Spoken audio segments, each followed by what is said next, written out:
100% fee రాయితీతో AI నేర్చుకోవాలనుకుంటున్నారా? Attend quality thought gen AI test 2025.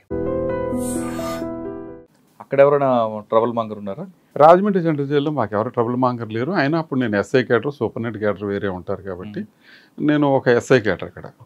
రోజుకి ఎన్ని రౌండ్స్ చేస్తారండి మీరు లోపలండి? ఉదయం అలాగే ఇంకోసారి వెళ్తారు. అసలు సాధారణంగా జైలు నిబంధనల ప్రకారం ఎన్ని గంటలకు ఓపెన్ చేస్తారు, ఎన్ని గంటలకు క్లోజ్ చేస్తారు? బిఫోర్ 6 అండి. బిఫోర్ 6, 5:40 కల్లా మేమంతా స్టాఫ్ అందరూ అక్కడికి వెళ్ళాలి. మేము వెళ్ళిన తర్వాతే అక్కడ ఓపెన్ చేస్తారు. లోపల నైట్ డ్యూటీ వాళ్ళు ఉంటారు, కానీ ఆఫీసర్ వచ్చిన తర్వాతే ఓపెన్ చేస్తారు. అన్లెస్ అదర్వైజ్ ఆఫీసర్ రాకపోతే ఓపెన్ చేయకూడదు. అందుకని సూర్యోదయం ముందే ఓపెన్ చేస్తారు. సూర్యోదయం ముందే ఓపెన్ చేస్తారు. ఓపెన్ చేసిన తర్వాత వాళ్ళ కార్యక్రమం ఏముంటాయి? సూర్యోదయం ముందే ఓపెన్ చేసిన తర్వాత వంట చేసేవాళ్ళు వంటకి వెళ్ళిపోతారు. కాలకుర్చాలు తీసుకునే వాళ్ళు కాలకుర్చాలు చేసుకోవడానికి వెళ్తారు. సబ్ జైల్స్లో అయితే వీళ్ళు కాలకుర్చాలు తీసేసుకునే టైంకల్లా వాళ్ళు టీ అందించేస్తారు. తర్వాత బ్రేక్ఫాస్ట్ ఇస్తారు, లాకప్ వెళ్ళిపోతారు. తర్వాత కోర్టులు ఎవరెవరు ఉన్నారో వాళ్ళందరూ సిద్ధమైపోతే వాళ్ళకి ఇంచుమించుగా 9 లోపే ఫుడ్ పెట్టేస్తారు. ఎందుకంటే కోర్టులు కొన్ని దూర ప్రాంతాలు కూడా కోర్టులకు వెళ్ళాల్సి ఉంటుంది కొంతమంది ముద్దాయిలు. ఒకవేళ వాళ్ళు డిలే అయినట్టయితే కోర్టులు కూడా సూపరింటెండెంట్ని కోర్టుకు వచ్చి సమాధానం చెప్పమని అంటాయి. అలాంటి పరిస్థితులు ఉంటాయి కాబట్టి వాళ్ళకి ముందే ఫుడ్ పెట్టేసి కోర్టులకు రెడీ చేస్తారు. ఇలాగ ఎస్కార్ట్ ఎవరెవరు వచ్చారు ఏంటో చూసి ఆ ముద్దాయిలకు లోపల ఇన్ఫార్మ్ చేస్తారు. నీకు వచ్చింది ఎస్కార్ట్, నువ్వు రెడీగా ఉండని చెప్తారు. అతను రెడీగా ఉంటాడు, అతన్ని హ్యాండ్ ఓవర్ చేసి పంపిస్తారు. ఉదయం ఎన్ని గంటలు టీ ఇస్తారండి? ఉదయం బిఫోర్ 6:30, 6:40 కల్లా టీ అయిపోద్దండి. 7:20 కల్లా బ్రేక్ఫాస్ట్ అయిపోతుంది. మామూలుగా యూజువల్గా కోర్టుకి వెళ్ళిన వాళ్ళు అయితే 9 కల్లా భోజనం చేసేస్తారు. లంచ్ ఎన్ని గంటలకు ఇస్తారు? అదే భోజనం అంటే అదే 9 గంటల కల్లా భోజనం ఇచ్చారు. లేకపోతే మరి 10కి కోర్టుకి వెళ్తారు కదండి. మళ్ళీ వెళ్ళలేదు అనుకోండి కోర్టుకి వెళ్ళినప్పుడు 9:30 కల్లా ఫుడ్ అయిపోతుందండి. ఫుడ్ పంపిణీ అయిపోద్ది. 9 కల్లా సూపర్నెంట్ రౌండ్ వెళ్తుంది. రౌండ్ వెళ్ళే టైంలోనే వాళ్ళకి మనం సూపర్నెంట్ ఫస్ట్ ఖైదీలకి ఇచ్చే భోజనం టేస్ట్ చేయాలి. టేస్ట్ చేసేసి అప్పుడు పాస్ ఆన్ చేయాలి. అప్పుడు పంపిణీకి వెళ్తాను అనమాట. సాధారణంగా నిబంధనల ప్రకారం ఏం పెడతారండి భోజనాలు? మటన్, చికెన్, ఫిష్ అంటారు. వాస్తవం? ఫిష్ ఉండదండి. మేము ఉన్నప్పుడు మటను, ఫస్ట్ అయితే మేము సర్వీస్లో జాయిన్ అయినప్పుడు ఓన్లీ మటనే ఉండేది. తర్వాత అసలు మా ఆఫీసర్స్ దాని మీద చాలా శ్రద్ధ తీసుకున్నారంటే, ఎంత శ్రద్ధ తీసుకున్నారంటే బయట ప్రపంచానికి కూడా తెలియదు. ఒక రకంగా చెప్పాలంటే సన్ఫ్లవర్ మేము కొనే సన్ఫ్లవర్ ఆయిల్ కల్తీ దొరుకుద్ది, ఖైదీలకి అనారోగ్యం జరుగుద్దని అనంతపురం జైల్లో గ్రౌండ్ నట్ ఆయిల్ మిషనరీ పెట్టారు. అప్పటికప్పుడు డీజీ గారు డెసిషన్ తీసుకుని 35 లక్షల రూపాయలు పెట్టి మిషన్ పెట్టి గ్రౌండ్ నట్ ఆయిల్ ఆడిచ్చి రాష్ట్రం అంతా సప్లై చేయడానికి పెట్టారు. ఎందుకంటే ఫస్ట్ మేము 15 కేజెస్ టిన్స్ కొనేవాళ్ళం, అగ్మార్క్ చూసేవాళ్ళం. వాటిలో అడల్ట్రేషన్ జరుగుద్దని మళ్ళీ 1 లీటర్ పోచెస్ తీసుకునేవాళ్ళం. 1 లీటర్ పోచెస్ అయితే అడల్ట్రేషన్ ఉండదని. దాని తర్వాత ఫెడ్కా నుంచి తీసుకోవాలని చూసాం. ఫెడ్కా నుంచి తీసుకుంటే అది కూడా కొంచెం పేపర్లో దాని మీద కూడా కొంచెం సరిగ్గా జరగట్లేదని వచ్చింది. దాని తర్వాత అది కూడా మానేసి సొంతంగా మిల్లు పెట్టి వీళ్ళకి మంచి ఆయిల్ పంపించాలి, ఎందుకంటే అనారోగ్యం జరగకూడదని. అందుకని సాధారణంగా ఉదయం నుండి వారం రోజులు మెనూ ఉంటుంది కదా. మెనూ ఏం చెప్తుంది? సోమవారం ఏంటి, మంగళవారం ఏంటి, బుధవారం ఏంటి? సోమవారం కందిపప్పు అండి, మంగళవారం శనగపప్పు, బుధవారం పెసరపప్పు, అట్లా 3 పప్పులు రొటేషన్. మళ్ళీ గురువారం, శుక్రవారం, శనివారం అట్లా మళ్ళీ రొటేషన్ అవుతుంది. ఒక సండే ఏమో ఫస్ట్లో నేను సర్వీస్లో జాయిన్ అయినప్పుడు మటన్ ఒకటే పెట్టేవాళ్ళు, చికెన్ ఉండేది కాదు. తర్వాత మటన్ వల్ల మళ్ళీ కొలెస్ట్రాల్ పెరిగి మళ్ళీ వీళ్ళ ఆరోగ్యం దెబ్బతిని హార్ట్ అటాక్లు వస్తున్నాయని వీళ్ళందరూ కూడా డిసైడ్ చేసుకుని ఒక వారం మటన్, ఒక వారం చికెన్ పెడుతున్నారు. పాలు ఎప్పుడు ఇస్తారండి? స్వీట్స్ కానీ పాలు అంటే స్పెషల్ డైట్ కింద ఎవరికైనా టీబీ రోగులు కానీ వాళ్ళకి కానీ ఇస్తారు. అంతేగాని పాలు స్పెసిఫిక్గా ఖైదీలకి ఎవరు. అనారోగ్యం కలిగి డాక్టర్ రికమెండ్ చేస్తే కోడిగుడ్డు మెనూలు తర్వాత ఏం చేశారంటే బుధవారం కోడిగుడ్డు మెనూలో చేంజ్ చేశారు. మేము సర్వీస్లో ఉన్నప్పుడు లేదు కోడిగుడ్డు, తర్వాతే మెనూలో ఇంప్లిమెంట్ చేశారు. డైరెక్టర్ జనరల్ ఆఫ్ ప్రిజన్స్ చాలా వరకు కూడా చాలా ఆలోచన చేసి తరతరాల నుంచి ఉన్న బ్రిటిష్ వాళ్ళ దగ్గర నుంచి ఉన్న మెనూని మార్చుకుంటా ఒక్కొక్క ఆఫీసరు జైలు ఇన్ఫ్రాస్ట్రక్చర్ మార్చడానికి అయితే చల్లపల్లి జైలు ఎంవి కృష్ణారావు గారి దగ్గర ఉండి దాన్ని అంతా ప్లాన్ చేసి ఇంత జైలు ఎలా ఉండాలని ఆయన కళల రూపం అది చల్లపల్లి జైలు. స్వీట్స్ ఎప్పుడు ఇస్తారండి? స్వీట్స్ ఫెస్టివల్స్కి ఇస్తారండి. ఫెస్టివల్స్కి ఇస్తారు. ప్రిస్క్రైబ్డ్ ఫెస్టివల్ ఉంటుంది. ఆ ఫెస్టివల్లో 200 గ్రాములు లడ్డు తయారు చేసి ఇస్తారు. కానీ బయట నుంచి ఫుడ్ తెచ్చుకోవచ్చు, డబ్బులు ఇస్తే బిర్యానీ కూడా దొరుకుతుంది అంటారు. వాస్తవం? లేదండి, ఎట్లా చేస్తారు, ఎట్లా అవుతుంది? ఎన్నో దాటి లోపలికి వెళ్ళాలి. ఎదర మెయిన్ గేట్ ఉంటుంది, తర్వాత వార్డు లోపల గేట్ ఉంటుంది, ఇన్ని చెక్ చేసింది. ఇన్ని చెకింగ్లో ఎక్కడా లోపం లేకోకుండా ఉండకుండా ఫైనల్గా చేరదు. కానీ కొంతమంది ఖైదీలకి అంటే ఆ యూటీ ప్రిజనర్స్ కూడా వాళ్ళ వంట వాళ్ళు చేసుకోవచ్చు.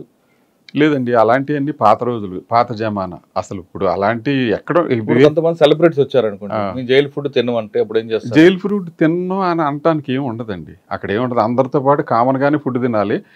అన్లెస్ అదర్వైజ్ కోర్టు నుంచి ఏదైనా ఆర్డర్ తెచ్చుకుంటే ఆ ఫుడ్ అలౌ చేస్తారు. అంటే ఎవరు కోర్టు నుంచి ఆర్డర్ ఎవరికి ఇస్తారు? జగన్మోహన్ రెడ్డి ఉన్నారు ఎక్స్ సీఎం, ఆయన కోర్టు నుంచి ఇంటి నుంచి ఫుడ్ తెచ్చుకోవడానికి ఆర్డర్ తెచ్చుకున్నాడు, తీసుకుంటాడు అంతే. అంటే కోర్టు ఆర్డర్ ఇస్తే కోర్టు ఆర్డర్ ఇవ్వాలి. అంటే జైల్లోనే వండుతారా లేదా బయట నుంచి తెప్పించు? వాళ్ళకి బయట నుంచి అవుట్ సైడ్ ఫుడ్ అలౌ చేశారండి. Court order. సెలబ్రిటీస్ వస్తుంటారు, వాళ్ళు మేము జైలు ఫుడ్ తినం, బయట నుంచి బ్రెడ్ జామ్ తెచ్చుకుంటాం. బ్రెడ్ అలౌడ్ అండి, bread allowed, banana allowed, apples allowed, అవి అలౌడే, బిస్కెట్స్ అలౌడ్. కానీ గంజా సిగరెట్ అవి అలా ఆ సిగరెట్ మేము వెళ్ళిన సర్వీస్ కొత్తలో అయితే లోపల క్యాంటీన్లో అమ్మేవారు సిగరెట్లు. కానీ సబ్సిక్వెంట్గా అది స్మోక్ ఫ్రీ జోన్ చేసేసారు జైల్స్ని. దానివల్ల లోపల సిగరెట్ తాగకూడదు. ఓకే, సిగరెట్ బీడి తాగ. డబ్బులు ఇస్తే మందు కూడా లోపలికి వస్తుంది అంటారు వాస్తవం? లేదండి, వాళ్ళు ఎన్నో ప్రయత్నాలు చేస్తారు సార్. గంజాయి తేవడానికి ప్రయత్నం చేస్తారు, మందు తేవడానికి ప్రయత్నం చేస్తారు, వాళ్ళు రకరకాల ప్రయత్నాలు చేస్తారు, అన్ని ప్రయత్నాలు చేస్తారు. ఒకసారి అయితే నేను విజయవాడ జిల్లా జైల్లో ఉండగానే ఒక అతను బిస్లరీ మినరల్ వాటర్ బాటిల్ తెచ్చుకున్నాడు.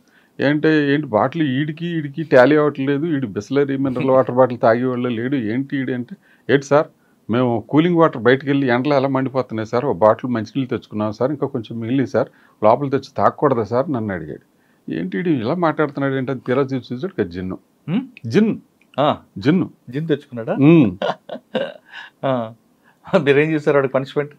అదే వాటితో రాయించుకుని పనిష్మెంట్, అది పనిష్మెంట్ అంటే ఉంటుంది. పనిష్మెంట్ కూడా ప్రిస్క్రైబ్డ్ పనిష్మెంట్లు ఉంటాయి, ఏదో సెపరేటు కన్ఫైన్మెంటు, ఇంటర్వ్యూలు ఆపటం అట్లాంటివి ఉంటాయి. మాన్యువల్లోనే ప్రిస్క్రైబ్డ్, ఆ ప్రిస్క్రైబ్డ్ ప్రకారం. రేషన్ కటింగ్ అంత మొలాఖత్ కటింగ్ ఉంటుంది, మొలాఖత్ కటింగ్ ఉంటుంది సార్. ఇప్పుడు మందు దొరకదని మీరు చెప్తున్నారు, కానీ గంజా దొరకదని మీరు చెప్తున్నారు.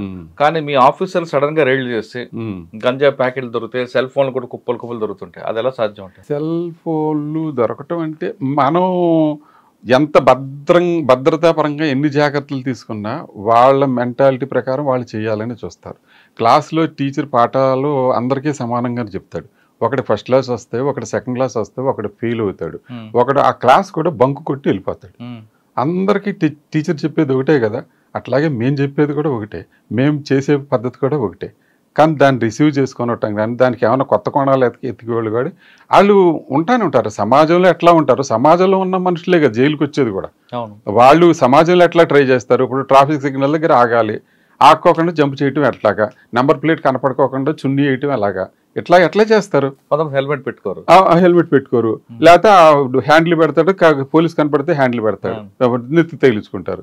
ఎట్లాగా బయట మనుషులు ఎట్లా ఉంటారు, జైల్లో కూడా అట్లాగే ఉంటారు. కానీ ఖైదీలకి పరివర్తన తేడానికి ఉంది కాబట్టి ప్రతి వ్యక్తి మీద మీ ఫోకస్ ఉండాలి కదా. ఉంటుందండి, ఉంటుంది. అట్లాగే చేస్తాము. అట్లాగే వీళ్ళకి యోగా నేర్పించడం కానీ, లిటరేచర్ అక్షరాలు నేర్పడం కానీ ఇవన్నీ చేస్తాం. అన్నిటికీ ప్రణాళిక. ఎక్కడి నుంచి దొరుకుతాయండి సెల్ ఫోన్లు? సెల్ ఫోన్లు అంటే ఇంక అన్నిటికీ ఒకసారి ఇప్పుడు మేము మీకు ఎట్లా అంటే చెప్తా. ఒకడెవడో కాల్గేట్ టూత్ పౌడర్ పట్టుకొచ్చాడు, టూత్ పౌడర్ ఎవరు వాడలేదు ఎప్పుడు, కాల్గేట్ టూత్ పౌడర్ ఎలా వచ్చింది అని మేము చూసి ఇట్లా అనేది కల్లా వీ ఫీల్ సమ్ డిఫరెన్స్. ఏంటని తీరా చూస్తాడు, అందులో గంజాయి ఉంది. గంజాయి మరి కాల్గేట్ టూత్ పౌడర్ కదా వాళ్ళు పంపించేస్తే అయిపోద్ది కదా. బ్రెడ్ కూడా ఏం చేస్తారంటే, బ్రెడ్ పంపించినా కానీ వాళ్ళు ఏమైనా చేస్తారని ఇలా నొక్కి ప్రెస్ చేసి పంపిస్తాం. బ్రెడ్లో కూడా చేస్తారు. బ్రెడ్ అనే బిస్కెట్ ప్యాకెట్ ఉందనుకోండి, బిస్కెట్ ప్యాకెట్లో కట్ చేసేసి లోపల 2-3 బిస్కెట్లు తీసేసి లోపల పెట్టేసి పైన ఫెవికాల్తో పెట్టి అంటించి పంపిస్తారు. మేము మళ్ళీ అది చూడాలి చక్కగా, ఏం బరువు తేడా ఉందా లేదా. ఇన్ని జాగ్రత్తలు తీసుకుంటేనే కానీ మీలాంటి వాళ్ళ దగ్గర మేము సమాధానం చెప్పలేం. కానీ సెల్ ఫోన్లో సాక్స్లోని షూస్లో కూడా పెట్టుకుని వస్తుంటారు కదండి సార్. ఎయిర్పోర్ట్లోనే జరుగుతుంటాయి సార్. ఎయిర్పోర్ట్ కూడా మీరు పకడ్బందీగానే ఉన్నదే వ్యవస్థ, జైలు లాగానే పకడ్బందీగా ఉన్న వ్యవస్థ. ఎయిర్పోర్ట్లో వచ్చిన దానికి కూడా అట్లాగే ఉంటుంది. మనం శతవిధాలా మనం ట్రై చేస్తాం, వాళ్ళు శతవిధాలా ట్రై చేస్తాం లోపల రావడం. కానీ కింద చుట్టుపక్కల ఉన్న కొంతమంది సిబ్బంది సహకారం లేకుండా జరగదనేది. సిబ్బంది కూడా బయట జనం నుంచి, సమాజం నుంచి వచ్చిన వాళ్ళే కదా సార్, వచ్చిన వాళ్ళే. కానీ ఏంటంటే వాళ్ళ మీద మేము పర్యవేక్షణ అయితే ఉంటుంది. ఎందుకనంటే తప్పు కింద సిబ్బంది చేసినా కానీ పైయోళ్ళ రెస్పాన్సిబిలిటీ, పైయోళ్లే సమాధానం చెప్పుకోవాలి కాబట్టి నిరంతరం మా జాగ్రత్త అయితే మేము తీసుకుంటాం. కానీ జైల్లో ఉన్న సిబ్బంది ఎక్కువ ములాఖాతుల దగ్గరే ఎక్కువ పనిచేయడానికి ఇష్టపడతారు, గేట్ల దగ్గర పనిచేయడానికి ఇష్టపడతారు. కానీ రౌండ్స్లో కానీ లోపల కానీ సెంట్రిక్ కానీ ఎక్కువ ఇష్టపడరు అంటారు. ఎందుకంటే నాకైతే ఇప్పుడు వరకు అలాంటిది ఏం తగల. ములాఖాత డబ్బులు వస్తాయన్నా? నాకైతే అలాగే ఏం తగల. అంటే మా దగ్గర కూడా రాస్టర్ ఉంటుంది.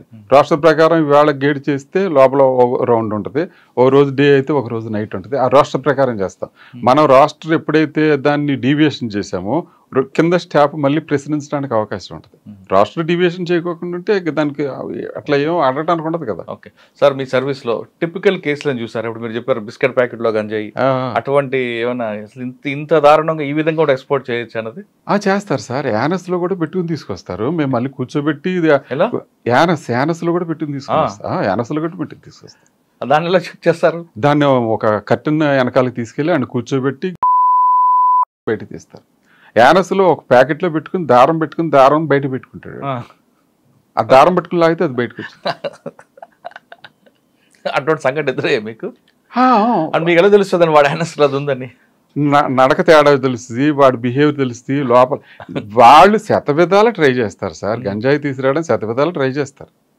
అందులో అనుమానం లేదు. కొంతమంది స్టేడియం నుంచి స్టేడియం అంటున్నా జైలు బయట నుంచి బాల్ ద్వారా బాల్ ద్వారా వేస్తారు. మేము పట్టుకోవడానికి మధ్యాహ్నం మామూలుగా సాధారణంగా అవన్నీ కూడా లంచ్ బ్రేక్ టైంలో జరుగుతూ ఉంటాయి. అవన్నీ సీసీటీవీ కెమెరాలు లేనప్పుడు జరిగేయేమో. కానీ తర్వాత సరే సీసీటీవీలు కూడా పెట్టేసిన తర్వాత మళ్ళీ ఒకవేళ ఎవరైనా మేము వెళ్ళినా కానీ మేము సీసీటీవీ సర్వేలెన్స్ చూసి చెక్ చేస్తాం అనమాట. ఆ తర్వాత ఆ కార్నర్లో వాళ్ళకి పోస్టింగ్ వాళ్ళకి చెప్తాం మేము లంచ్కి వెళ్తున్నాం జాగ్రత్త. మళ్ళీ మాకు ఇన్ఫార్మేషన్ ఖైదీలు కూడా పెడతాం. మాకు ఇన్ఫార్మ్ చెప్పేవాళ్ళని ఏదైనా వచ్చిందా ఏంటంటే ఆడు చెప్తాడు అనమాట. ఏమైనా జరిగితే ఆడు చెప్తాడు. ఈయన చూసేవాడికి ఆడు కూడా అలర్ట్గా ఉంటాడు.